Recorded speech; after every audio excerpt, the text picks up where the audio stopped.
Bonjour les amis, j'espère que vous allez bien. Pour cette nouvelle émission, je vous propose de découvrir ce que le vin dit de Philippe de Lursalus. Personnalité inspirante, doux mélange entre Winnie l'ourson et Paddington, regard canaille, sens de la répartie aiguë, jamais avare de bons mots et accord mets et vins pour émerveiller vos sens avec un verre de Château de Fargues. Fargues, c'est son fief, où ambition et brin de folie conduisent Dame Nature et sa famille à produire ici l'un des plus grands vins liquoreux de ce monde. Et ça se passe chez nous, en France, dans la fabuleuse région du Sauternais. Un nom iconique, de Lursalus, telle une lueur d'espoir dans ce monde de brutes, un rempart, une forteresse qui résiste aux intempéries du temps, des modes, et ce depuis 1472. Rendez-vous compte, soit 20 ans avant que l'ami Christophe Colomb n'accoste en Amérique. Et dit comme ça, franchement ça calme, chapeau bas. Philippe représente avec panache la 16e génération, ce qui fait de Fargues la propriété familiale la plus ancienne du Bordelais. Un lieu qui aurait d'ailleurs pu inspirer un certain James Barrie, auteur de Peter Pan, pour y dessiner là les contours de son pays imaginaire. Pour Glouglou, Philippe nous convie autour de la table de son enfance, nous partage avec émotion ses moments d'échange et de tendresse, avec son grand-père, son amour pour la gastronomie, des plats canailles, ses coups de cœur aussi, et avec beaucoup d'humilité, vous le verrez, ses talents de dégustateur à l'aveugle. Je m'appelle Peeves, j'aime profondément les gens passionnés et les grands vins de Sauternes. À lui seul, Philippe coche ses 2 cases. Allez, top générique.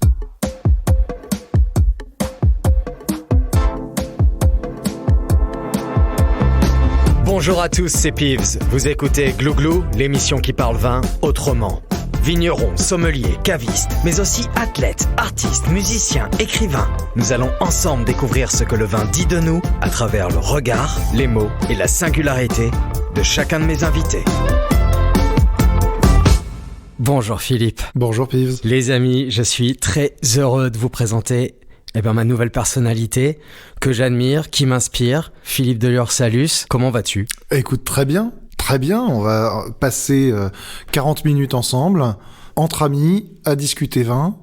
Ça ne peut que bien se passer. Alors, chères auditrices, chers auditeurs, un petit mot. On se trouve actuellement chez toi, Philippe, on est à Bordeaux et peut-être qu'on pourrait commencer donc cette émission Glouglou. Je vous rappelle le principe, Glouglou, ce que le vin dit de nous. Donc on va essayer de s'intéresser à toi, ton parcours, qu'est-ce que le vin t'évoque à travers un menu maxi best-of proposé en plusieurs services. Le premier, c'est l'étiquette de mon invité. Je t'invite donc à te présenter. Philippe de Lursalus, 46 ans, marié, 3 enfants, et puis une propriété dans le Sauternais, donc viticulteur de profession. Dans le Sauternais, un nom ? Château de Fargues. Une propriété iconique, et je pèse mon mot, iconique véritablement, qui produit donc un grand vin de Sauternes, qui est un grand vin liquoreux. Exactement. On produit un seul vin parce que nous sommes obstinés, et que nous voulons nous concentrer sur une seule chose. Bon, à présent, les racines, on va s'intéresser à ton enfance, ton adolescence. Quels sont tes premiers souvenirs, Philippe, liés au vin ? Mes premiers souvenirs liés au vin, ce sont mes premiers souvenirs. Mes premiers souvenirs liés au vin, ce sont des souvenirs de partage, ce sont des souvenirs de groupe. À l'âge où je ne buvais pas, je voyais les amis de mes parents, je voyais la famille attablée et partageant des bouteilles. Le vin, pour moi, a toujours été un élément rassembleur. Et est-ce qu'il y aurait une image qui te revient en tête, marquante ? Ce sont surtout des ambiances. Mon père avait une cave dans les Landes, qui avait une histoire puisqu'elle avait été constituée par sa grand-mère, et puis elle avait été un petit peu oubliée. Les étiquettes étaient parties. Mon père avait fait changer les bouchons, donc il n'y avait plus les bouchons d'origine. Bon, on savait qu'il y avait tel vin, donc statistiquement, on pouvait tomber sur tel vin ou tel vin. Et je me souviens de cette ambiance quand mon père ramenait une de ses bouteilles. Je ne comprenais absolument pas ce qui se passait, mais je savais qu'il se passait quelque chose de très important. Et je me souviens des invités disant « Alexandre, mais c'est extraordinaire ce qu'on boit, qu'est-ce que c'est ?» Et mon père, très sérieusement, répondant « Alors, soit c'est un Lafite 1901, soit c'est un Latour 1896, mais celui-là, c'est peut-être plus le Margaux. Et les invités, le lendemain, qui me disaient, tu sais, j'ai encore le goût du vin en bouche. Et je trouvais ça assez épouvantable comme idée. Parce que j'y connaissais rien. Maintenant, je trouverais ça assez sympa. C'est exceptionnel. Et tu avais quel âge à cette période-là ? Ça a duré très longtemps parce que je crois qu'aujourd'hui, il ne reste qu'une bouteille. Donc, papa a utilisé cette cave pendant très longtemps et les premiers souvenirs, c'est des souvenirs de peut-être 7 ans. Quand on commence à discuter, à écouter les adultes. Mais alors, est-ce qu'à ce moment-là, le petit Philippe avait le droit de goûter ? Oui, je trouvais ça totalement inintéressant. Je me suis totalement fichu du vin jusqu'à mes 16-17 ans, peut-être. Il a fallu que je quitte Bordeaux, que j'aille étudier à Paris, où j'étais pensionnaire. Et puis, le week-end, j'allais voir mon grand-père maternel. Et là, j'ai commencé à boire du vin avec lui, à échanger sur le vin. Le vin était un moyen de partage entre mon grand-père et moi. Et est-ce que tu te souviendrais éventuellement d'une bouteille ou du moins d'une couleur de vin ? Est-ce que c'était du vin rouge, du vin blanc, déjà du vin liquoreux ? Ah, étant tout petit, oui, j'ai bu pas mal, j'ai fait pas mal de fonds de verre. Quand les parents avaient le dos tourné, effectivement, j'ai vidé pas mal de verres de Sauterne qui n'avaient pas été soigneusement vidés par les invités. Oui, j'ai fait mon éducation quand même avec les fonds de verre étant petit. C'est absolument remarquable. J'aime l'idée de t'imaginer, voilà, tout petit, autour de ces tables et de pouvoir goûter ces vins et puis notamment ces bouteilles sans étiquette. Du coup, ce jeu de voilà, qu'est-ce qu'on goûte ? Est-ce que ça va être bon ? Oui, non. Alors, quand tu nous cites là les références, a priori, ça pouvait être pas mal, effectivement. Lafite 1901. Waouh, c'est des choses aujourd'hui absolument introuvables. Peut-être qu'il en reste encore au château, je sais pas. Du moins une chez toi. J'espère qu'on l'ouvrira après l'émission. Tu le dis, attendre l'adolescence, ces moments avec ton grand-père maternel pour avoir une sensation plutôt positive. Comment se développe cette sensation positive en toi ? Comment naît ta passion pour le vin ? Elle a mis énormément de temps à se développer, bizarrement. C'était un intérêt. Ça a commencé comme étant une curiosité. Ensuite, un moyen d'échange intellectuel avec mon grand-père, de complicité avec mon grand-père. Lui faisait semblant de préférer le Bourgogne, je faisais semblant de préférer le Bordeaux, et donc nous faisions semblant de ne pas être d'accord. Et donc j'achetais des bouteilles de Bordeaux, lui achetait des bouteilles de Bourgogne. Bon, autant te dire que en budget, je me faisais largement éclater. Et j'ai bu de très bons Bourgognes grâce à mon grand-père. Voilà, donc c'était un moyen de créer du lien humain avec mon grand-père.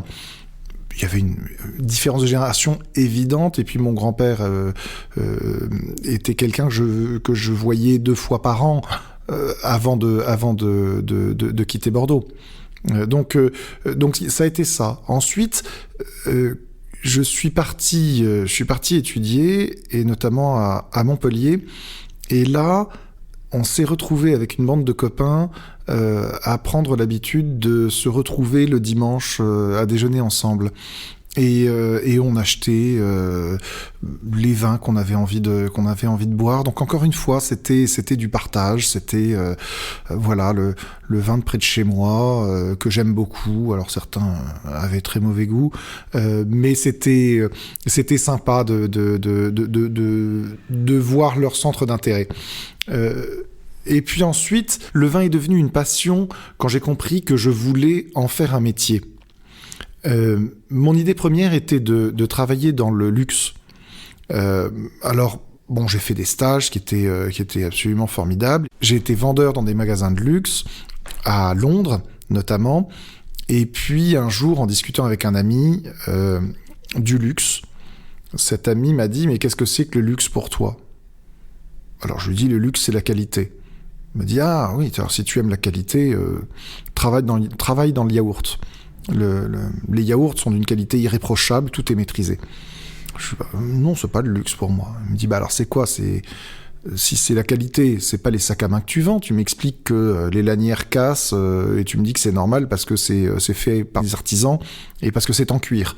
Donc le luxe n'est pas la qualité. » Je dis non, effectivement, c'est pas la qualité. Donc j'ai réfléchi un petit peu plus et il m'a fait arriver à la conclusion que le luxe, pour moi, c'était la noblesse d'une matière, le travail d'un artisan et l'histoire de l'artisanat qui en a accouché. Et en fait, c'est ce que je connais dans le vin.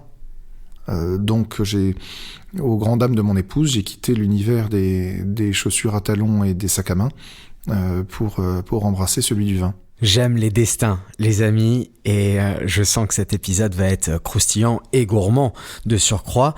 À présent, parlons terroir. Jingle.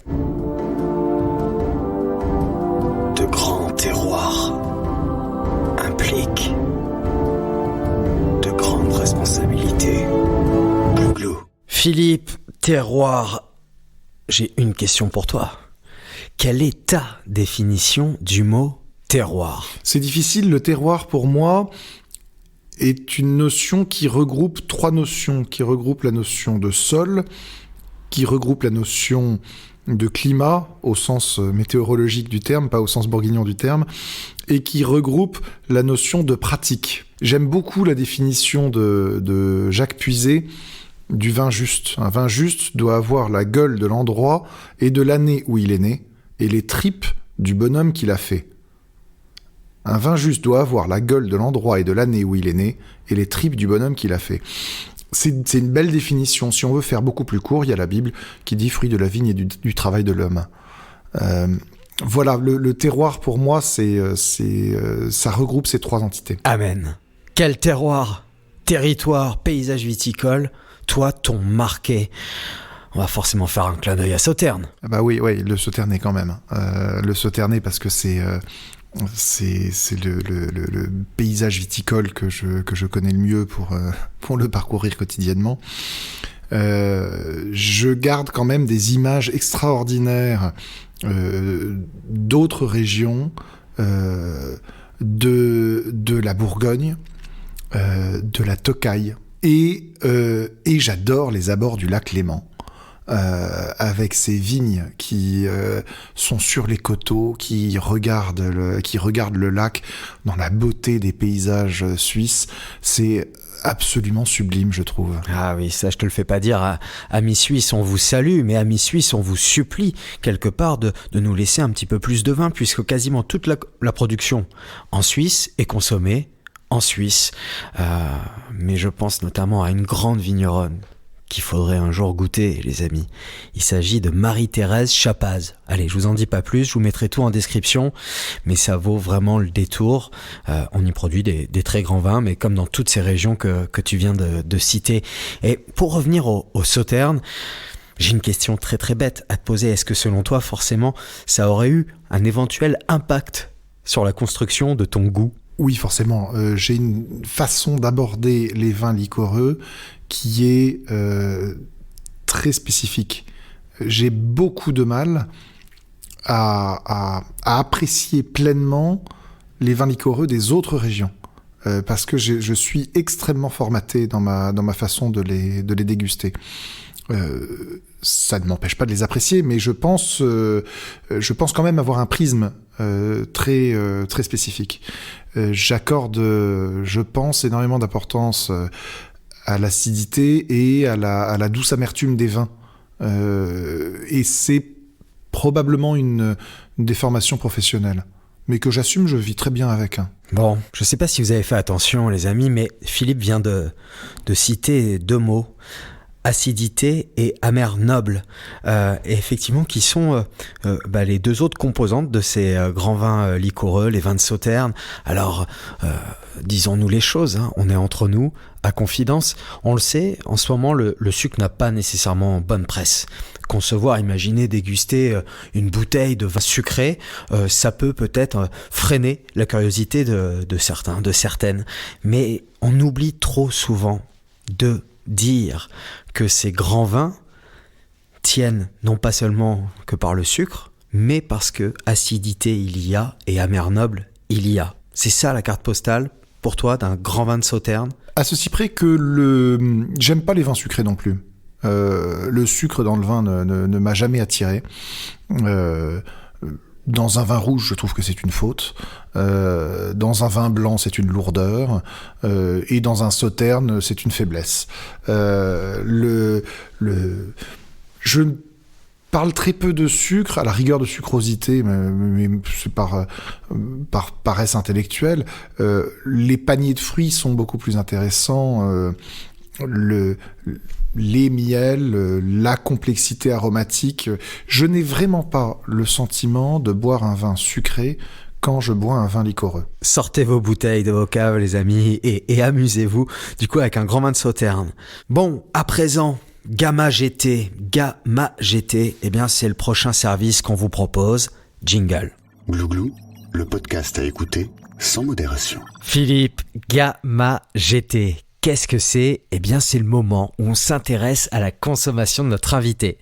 Sans transition aucune, on va s'intéresser à ta fréquence de consommation, la fréquence glouglou, 7 jours semaine. Alors, on veut savoir, qu'en est-elle ? Docteur, elle est de 2. Bon, une fois que tu vires le docteur, je dirais elle est de 4. Nous avons vécu 10 ans à l'étranger avec mon épouse. Et donc, étant expat, le vin a été... très vite et très longtemps cher pour nous. Donc, nous avons assez vite décidé de ne pas boire de vin moyen tous les jours pour économiser et pour boire de bons vins le week-end. Donc, notre rythme, pendant assez longtemps, a été de boire le week-end, mais le deal, c'était on boit pas la semaine, mais le week-end, on fait ce qu'on veut. Et donc, ce qu'on veut... Ça veut dire que si ma femme, alors qu'on était tous les deux seuls, me disait « j'ai envie de champagne », eh ben on buvait du champagne, parce qu'après tout, c'est un vin. Si j'avais envie d'ouvrir un Grand Bourgogne, on ouvrait un Grand Bourgogne. Et donc, on a pris l'habitude, comme ça, de bien boire. Je ne parle pas de quantité, je parle de qualité. Bien sûr. De bien boire le week-end. Et c'est très, très sympa. Un homme modéré que j'ai en face de moi et ça fait chaud au cœur. Philippe, du coup, tu parlais de budget. La transition est toute trouvée. J'aime bien m'intéresser justement à tes petites habitudes. Savoir où est-ce que tu achètes du vin, comment tu l'achètes, à quelle fréquence, quelles sont tes petites manies, tes petites habitudes, les bonnes, une bonne adresse peut-être à nous partager. J'ai l'achat assez impulsif. Si je vais chez un caviste et que je traîne un peu trop longtemps... ça sent pas bon. Ça sent pas bon. Quand je reçois de quelques cavistes les offres, c'est dangereux. Bizarrement, pour un Bordelais, tu vois, ça fait longtemps que j'ai pas acheté en primeur. J'ai beaucoup acheté en primeur pour les naissances de mes enfants, et ils n'auront probablement aucune bouteille que j'ai achetée en primeur parce que je suis en train de toutes les boire. Rédigez peut-être un petit commentaire de dégustation quand même pour eux, pour qu'ils puissent savoir de quoi ça avait l'air. Mon chéri, grâce à toi. Je regrette souvent ce que je n'ai pas dans ma cave. Dites-moi plus. Je n'ai pas d'italien. J'ai très peu d'espagnol. Je suis trop monomaniaque sur la Bourgogne. C'est-à-dire monomaniaque sur la Bourgogne. Vous avez une appellation, un climat de prédilection, un vigneron seulement. J'ai 2 vignerons qui se recoupent. J'ai acheté pas mal des vins du prince Florent de Mérode pour des raisons familiales. Donc ce sont des Cortons. Et puis je réponds toujours avec faiblesse au courrier du domaine Aubert et Pamela de Vilaine à Bouzeron. Alors Romain Conti, là tu vois, genre, je reçois pas le courrier, tant mieux parce que je pourrais pas répondre. Mais non, ça faut pas le mettre. On le mettra, je vous rassure. Alors non, mais Aubert de Vilaine, bon, c'est quand même ce grand monsieur du vin qui se cache derrière le domaine de la Romanée Conti. On a déjà cité ce domaine dans les précédents épisodes de Glouglou.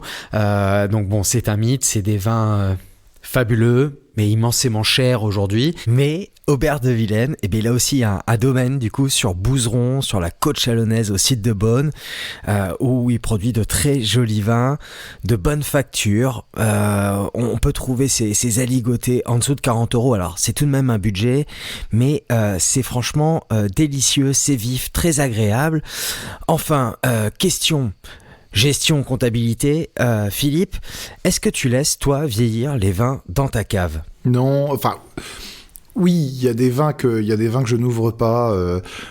Il y a un Block 5 de... Felton Road ? Exactement. Nouvelle-Zélande, les amis. Nouvelle-Zélande, Felton Road, c'est l'un des crus les plus... Enfin, des domaines les plus mythiques qui fait des grands pinots noirs semblables au meilleur vin de Bourgogne, quoi. J'avais eu une dégustation commentée par le responsable de Felton Road et j'avais énormément apprécié parce que un dégustateur lui avait dit mais je trouve que votre pinot noir est très bourguignon, mais peut-être que vous allez mal le prendre.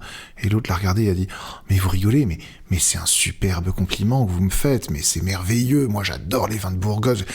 Et ce type qui, pour une fois, contrairement à ce qu'on voit parfois dans le milieu du vin, parlait d'amitié et disait du bien de vins produits dans d'autres pays, etc., je l'ai trouvé tellement sympathique que j'ai beaucoup aimé les vins. Alors, je suis pas le seul à en aimer les vins.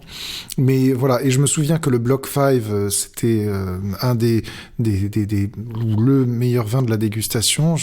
Voilà, j'en ai une bouteille en cave que j'ouvrirai un jour pour piéger un bourguignon. Petit coquin. Bon, Philippe, je sais aussi que tu reçois beaucoup au château de Fargues, parce que ta volonté, c'est justement de faire découvrir les vins que vous produisez autour d'accords mets et vins. Et donc là, j'ai un peu envie de parler de l'art de la table.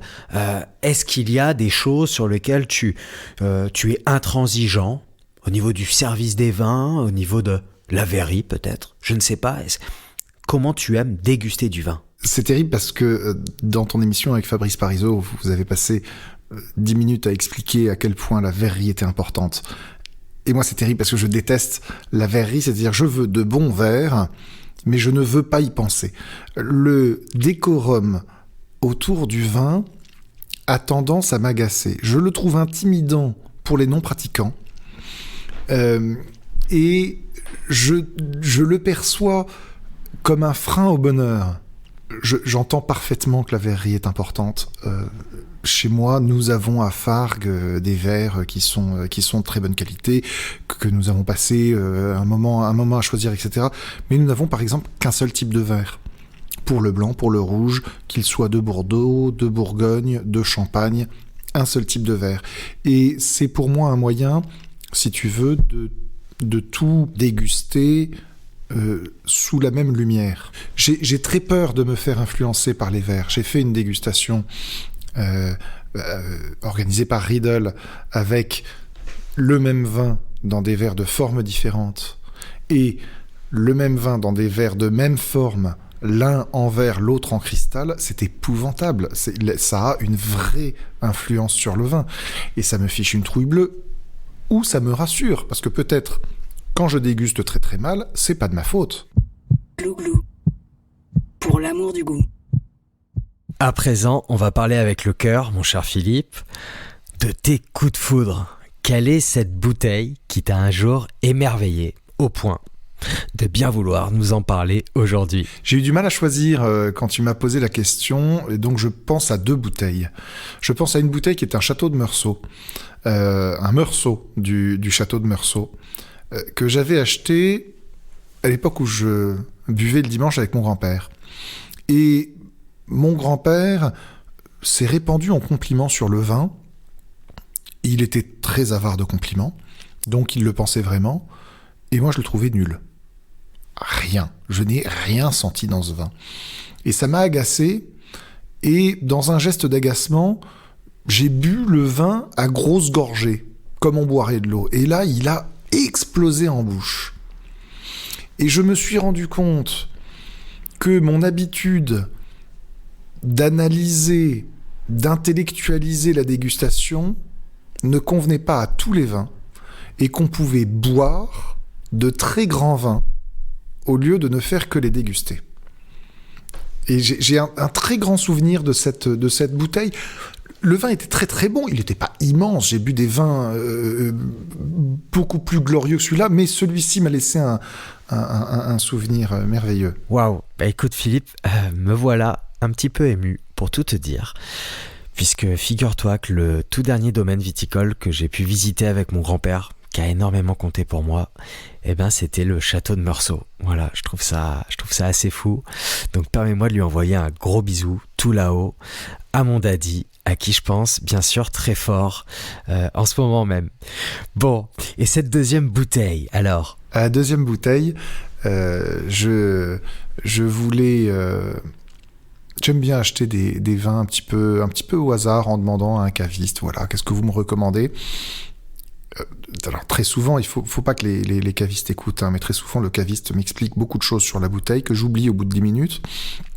Je rentre en essayant de garder 2-3 informations, je mets les bouteilles dans la cave, et puis finalement, je me retrouve 4 mois plus tard à sortir une bouteille en me disant « Tiens, c'est tel caviste qui me l'a vendu, il était plutôt sympa, et j'ai complètement oublié ce qu'il m'a raconté. » Donc ce sont des dégustations à l'aveugle, mais qui sont sympas, donc on a des bonnes et des mauvaises surprises avec mon épouse, et il y a 1 an ou 2 ans, j'ai sorti une bouteille de Pintia. Ah ça les amis, Pintia, c'est un très très beau domaine qui appartient à la famille Alvarez, propriétaire de la célèbre bodega Vega Sicilia en Ribera del Duero. C'est Vega Sicilia. On a ouvert ça avec Charlotte, je vais complètement oublier, donc je lui ai pas du tout fait l'article.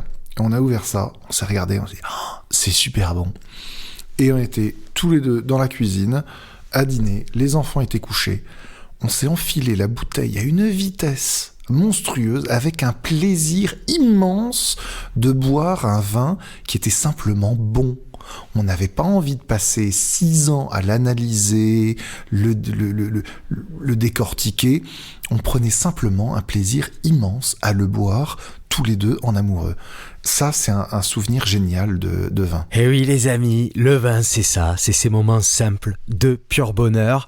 Et tu vois Philippe, c'est marrant parce que la dernière fois que j'ai eu moi aussi cette sensation très simple, primitive, juste de me régaler avec mon verre de vin, sans intellectualiser l'exercice, j'étais en train de cuisiner.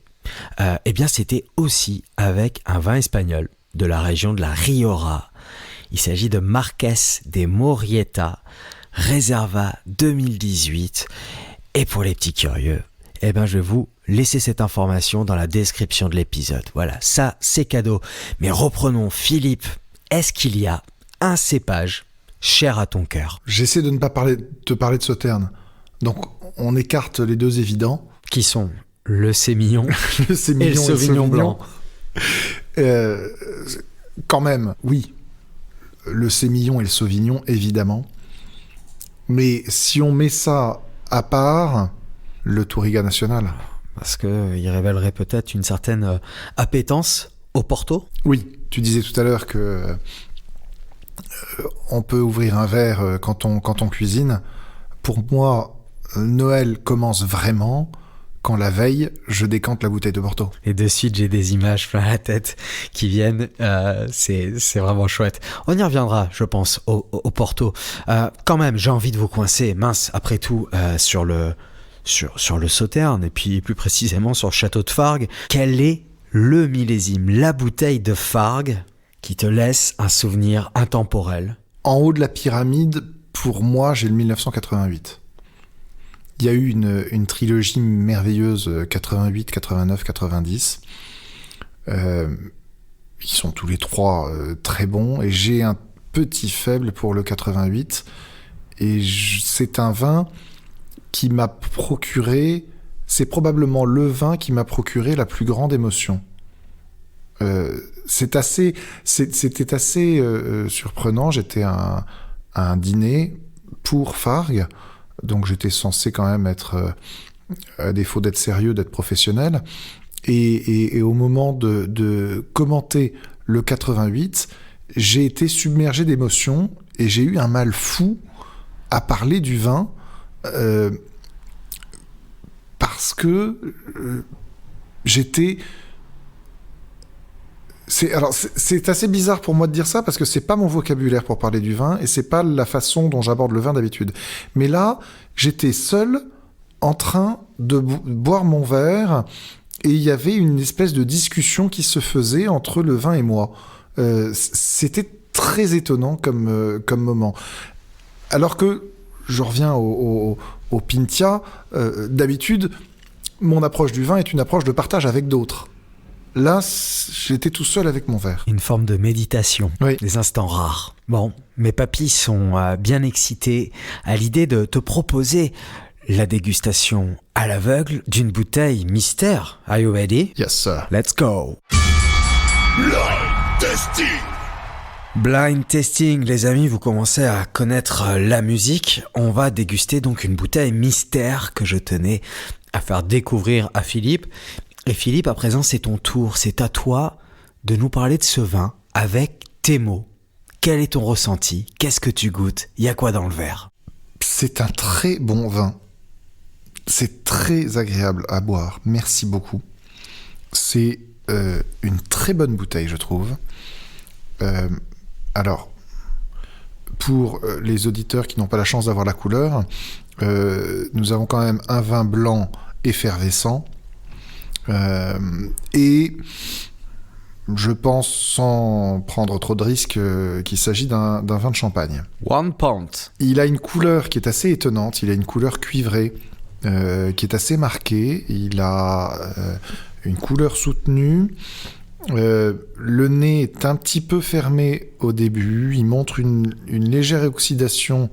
Mais ça ne m'étonne pas de vous, mon cher Peeves, parce que je sais que tu aimes ça.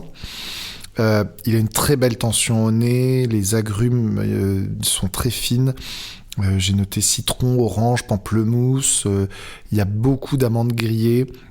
Il y a un toasté qui se développe au nez, qui peut-être prend le dessus un tout petit peu trop au bout d'un moment. La bouche est fraîche, il y a une tension sublime. C'est une lame d'argent dans la nuit, quoi. Il y a un équilibre, et puis en même temps, c'est assez charnu. Il y a une finale avec l'acidité de la pomme, mais c'est sans déborder. Il y a une très bonne longueur. Il y a deux choses, si je veux prendre un risque. Il y a deux choses qui me permettraient de prendre un risque. C'est cette signature organoleptique, pour moi, me fait penser au vin d'Aï, et peut-être un vigneron... Je sais pas. Moi, je pense à un petit vigneron. Enfin, un petit vigneron. Il n'y a pas de petit vigneron. Je pense à Antoine Bouvet. Mais moi, il y a deux choses qui me font penser à ça. C'est la signature du vin. Et puis le fait qu'à un moment, j'ai vu le col de la bouteille. Et là, vous ne me voyez pas. Il y avait une petite goutte de sueur qui était en train de couler le long de mon visage en me disant mais cet homme est fabuleux. Il est en train de trouver l'origine et surtout le nom de ce grand vigneron. Effectivement, il n'y a pas de petit vigneron, mais on l'a bien compris. C'est au sens de jeunes vignerons et en tout cas qui s'éloignent donc des grandes maisons. Antoine Bouvet, souvenez-vous, chères auditrices et auditeurs, on l'a cité justement dans l'épisode 2 avec Fabrice Parisot des Caves du Forum. C'est un vigneron que j'ai découvert grâce à Fabrice, grâce à Cédric, à Maxou, des Caves du Forum. Et là, avant d'aller plus loin, j'ai envie d'expliquer pourquoi donc je t'ai choisi cette bouteille. Bon, évidemment, parce que j'adore le vin. Mais là, j'ai surtout envie de t'introduire, moi, quelle a été ma première rencontre avec cette bouteille, avec le vigneron Antoine Bouvet. Ma première rencontre, j'ai pas peur de le dire, elle a été tout simplement visuelle. Son étiquette, c'est il y a déjà maintenant 5-6 ans, 5 ans peut-être, lorsque Antoine, je crois, sortait ses toutes premières bouteilles et son premier millésimé qui était le millésime 2012 de mémoire. Je veux pas dire de bêtises, Antoine, j'espère que tu me pardonneras si c'est le cas, mais ce qui m'a marqué, puisque je n'avais aucun affect avec l'être humain qui se cache derrière, ni la qualité du vin, pour ne pas l'avoir encore dégusté, ça a été donc cette étiquette au style ligne claire, que savait si bien faire Hergé dans les aventures de Tintin. Bon, c'est ma Madeleine de Proust, voilà, je vous donne un petit peu de moi, comme ça c'est cadeau. Et vous avez donc 2 silhouettes qui marchent au milieu d'un rang de vigne, et c'est la silhouette d'un petit garçon et de son grand-père. Voilà, je crois que, en tout cas, tu m'as permis de donner un petit peu de sens à ces propos. Je pense que vous allez du coup comprendre pourquoi j'ai été attiré par ce vin-là en particulier. Tout simplement, ces 2 silhouettes m'ont évoqué mon grand-père et les moments qu'on a passés dans les vignes, et j'ai eu envie de suite de m'en saisir. Alors, nous dégustons ensemble les monts de la vallée. Un blanc de noir, 100% pinot noir, d'où cette robe, effectivement, un petit peu marquée. On sent qu'il y a une légère macération tout de même avec ces pellicules noires du pinot noir. Et Antoine, donc, lui, sa cave est basée à Mareuil-sur-Aï. Mareuil-sur-Aï, donc on est dans la vallée de la Marne, à l'est de la vallée de la Marne, juste au-dessus d'Épernay. Et Antoine donc produit les monts de la vallée sur 3 villages classés en premier cru. Il s'agit d'Avenay, Val d'Or, Bisseuil et Mareuil-sur-Aï. Un vin identitaire qui reflète à la fois l'ADN des vignes d'Antoine, âgé d'une 40aine d'années, tout en sélection massale. Et là, on a alors... Il le revendique pas, mais il s'agit donc de l'expression Philippe du millésime 2020. Il n'y a pas de dosage, l'année fut assez solaire comme ça, mais c'est vrai qu'on retrouve cette vinosité qui flirte avec cette fine et délicate oxydation, très aimable, mais surtout il y a de l'émotion dans le verre. Tu disais, ça évolue en permanence. On est passé de la pomme, cette odeur de tarte tatin, d'acacia, d'écorce d'orange, clémentine, pamplemousse, fruits du verger, sésame. Voilà, et sésame, ouvre-toi. La bouche est vineuse, droite, tranchante, grande verticalité. Cette petite pointe citronnée qui nous donne envie de reprendre un verre. Je suis ravi si cette bouteille te plaît, et je suis ravi, chers auditrices et auditeurs, de vous parler de ce grand vigneron Antoine Bouvet. Je devrais peut-être pas, parce qu'il n'y a pas assez de vin et que j'aurai encore plus de difficultés certainement à l'avenir à en acquérir. Antoine, si tu m'entends, fais quelque chose, je t'en supplie. On lui met une bonne note. Alors on lui met une très bonne note et puis tu vas me remettre un verre. À vos ordres, capitaine, mais à une condition, que vous nous proposiez le plat idéal pour se régaler avec ce grand champagne d'Antoine Bouvet. Ça va t'étonner. Je verrais bien des riz de veau. Allez, là on rajoute un point supplémentaire au garçon qui nous semble vraiment formidable. C'est vrai que les riz de veau, ça pourrait être plutôt sympathique. Le vin ayant une certaine consistance, le vin étant sérieux, il faut un plat sérieux en face. Et je trouve que les riz de veau seraient un bon élément pour contrebalancer la puissance du vin. Il y a évidemment un poulet rôti, mais c'est une tarte à la crème. Le poulet rôti, ça va avec tout, même avec la bière. Même un jarret de veau irait très bien. C'est un vin qui a quand même... il a quand même une grande profondeur, ce vin. Philippe, attention à ce que vous dites, vous allez commencer à aiguiser mes papilles, et lorsque je suis affamé, je deviens exécrable. Donc je voudrais pas que vous puissiez découvrir cette facette sombre de ma personnalité, mais en même temps, vous me parlez d'un plat qui résonne d'une certaine façon dans mon cœur. Et ainsi, j'ai envie de vous proposer une expérience. Vous me voyez venir, j'arrive avec mon vouvoiement bien séant. On va passer à la recette magique. La recette magique, qu'est-ce que c'est, chers amis ? C'est l'opportunité pour notre invité, pour Philippe de l'Ursalus aujourd'hui, de tout choisir, les ingrédients parfaits pour constituer une expérience donc imaginaire. Cet instant parfait, il se compose, chez Glouglou du moins, d'un vin, d'un vinyle, d'un plat, d'un lieu, sans oublier la personne avec qui Philippe aimerait partager cette expérience imaginaire. Philippe, les cartes sont entre vos mains. Un vin. Figeac 71. Figeac 71, premièrement, parce que Figeac est un vin immense, et 71 pour Desproges.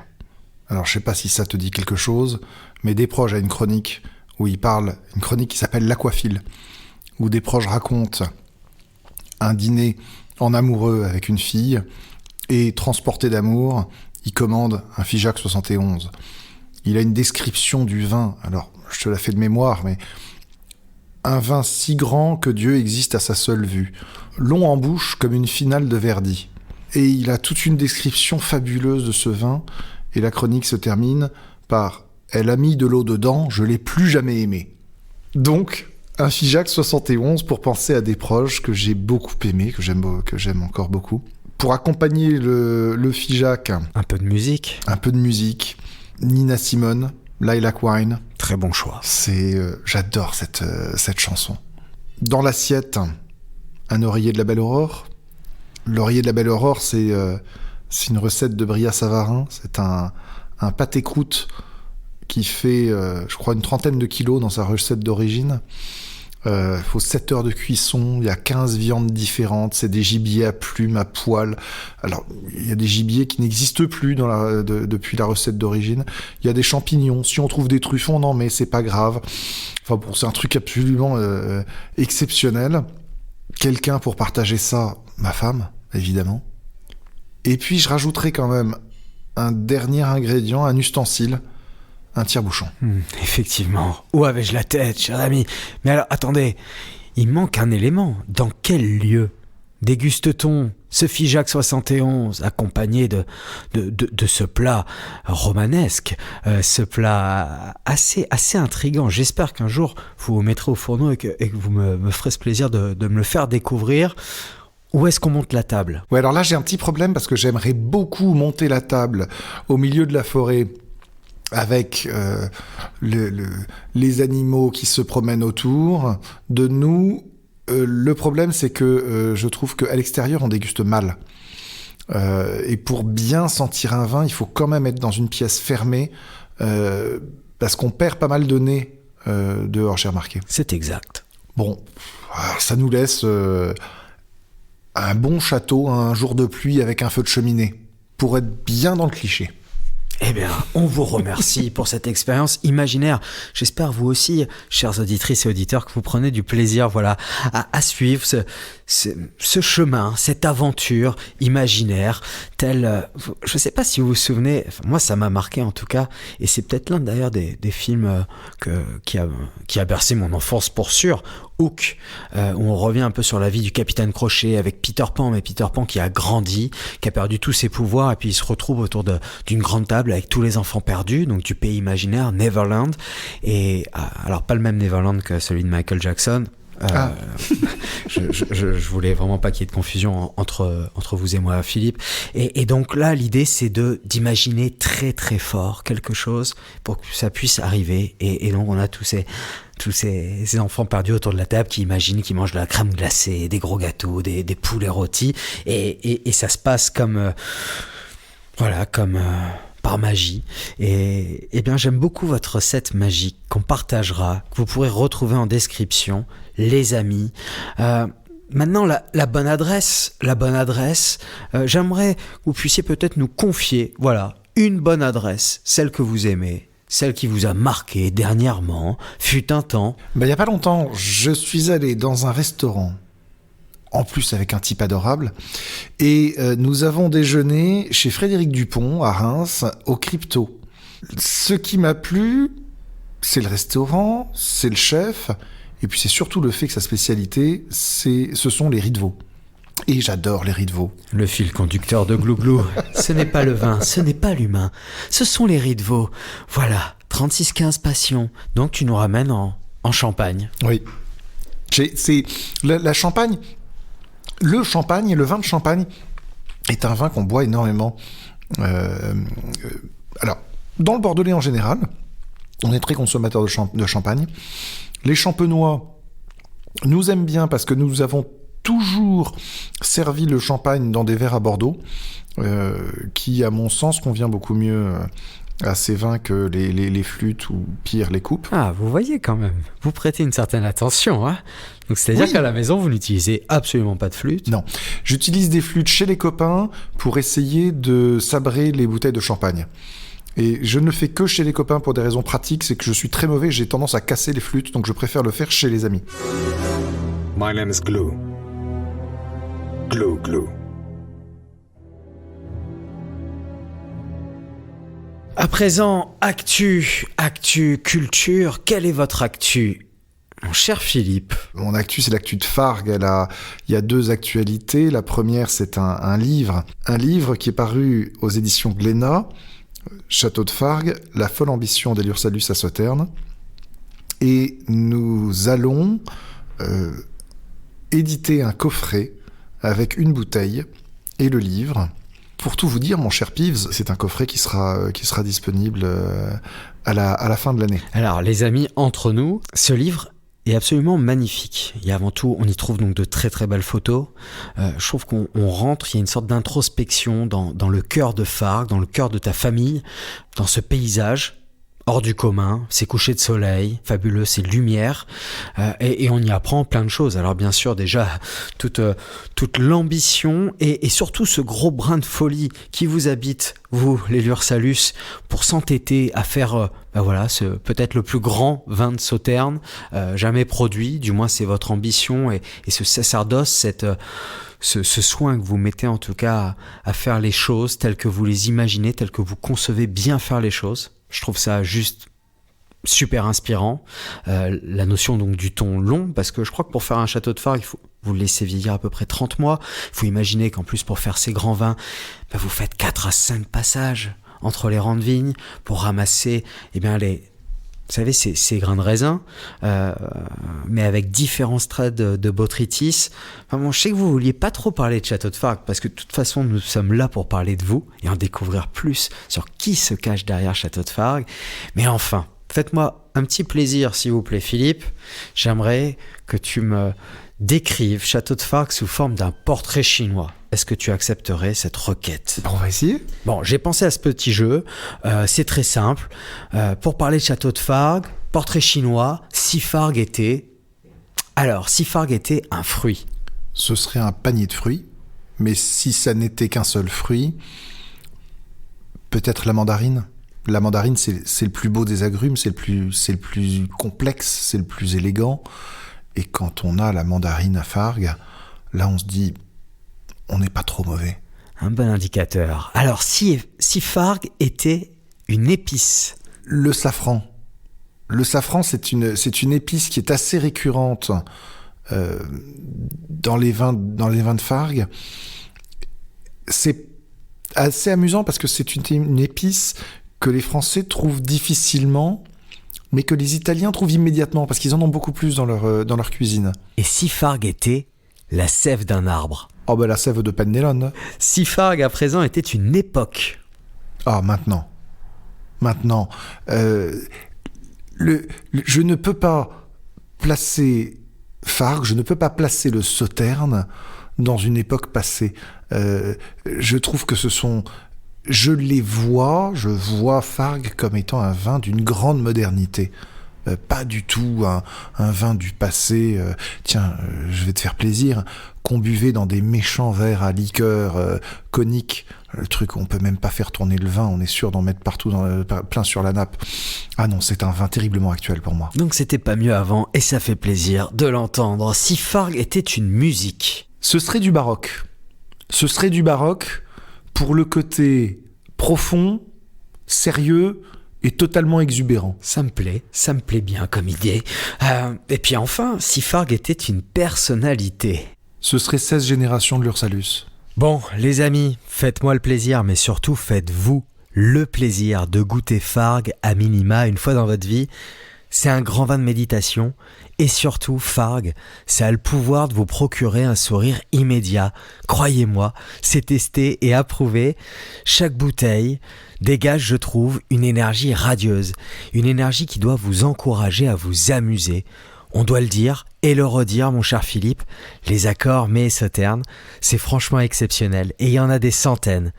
En plus, question conservation, 3 semaines au frigo, le vin ne bouge pas. Donc, un verre par-ci, un verre par-là, sur des huîtres, sur des Saint-Jacques, le poulet rôti du dimanche midi, la cuisine asiatique, les fromages, et j'en passe. Ça aime le risque et ça aime l'audace. Glou glou, ce que le vin dit de nous.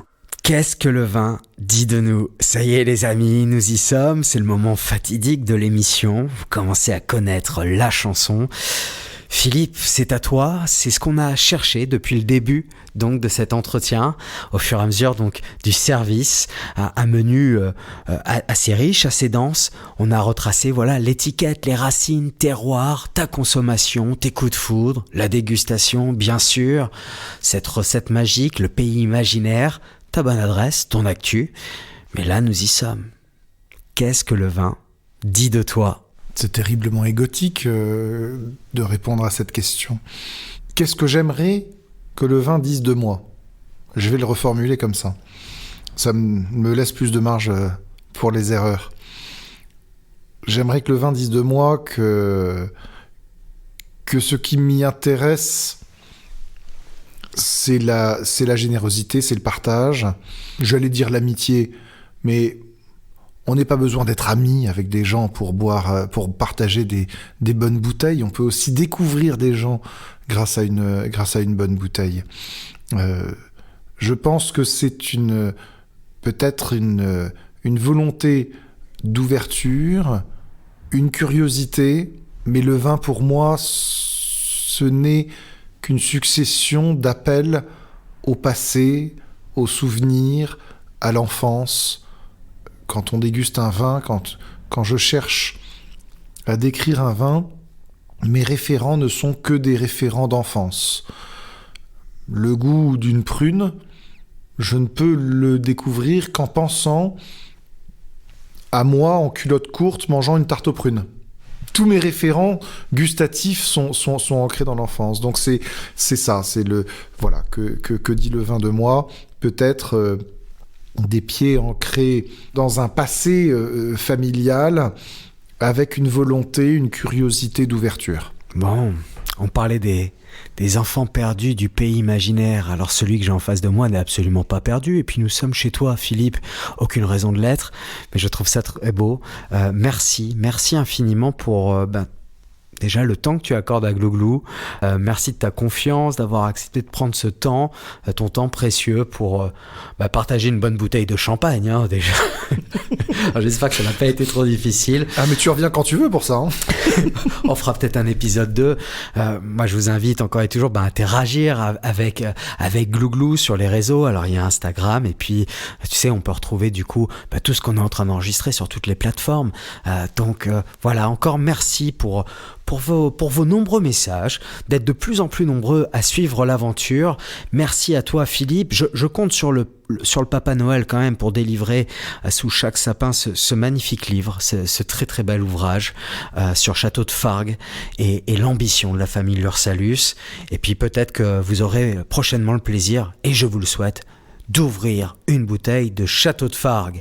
Bon, Philippe, merci infiniment. Merci beaucoup Pives. Et puis nous, on se retrouve très bientôt pour une prochaine émission. D'ici là, prenez soin de vous. Ciao, ciao. Bye bye. Punaise, j'adore cette nouvelle émission sur le vin. Glou Glou, c'est marrant comme nom et je comprends tout. Ah, mange! Pour une fois, je comprends tout! Ah merde! Arrête ton cirque! Spider Glou Glou, Spider Glou Glou. Wow, les amis, j'ai oublié, vous connaissez la musique, j'ai besoin de votre force à présent.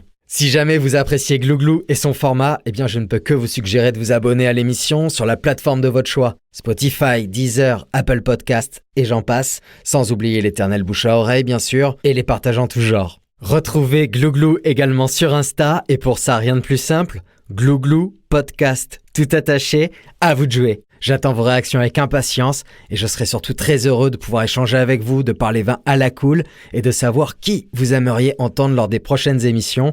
Alors, à vos commentaires. On se retrouve tous les mois pour faire vivre ensemble la toute première saison de Glou Glou. Merci infiniment pour votre écoute. Buvez bien, buvez bon, bisous.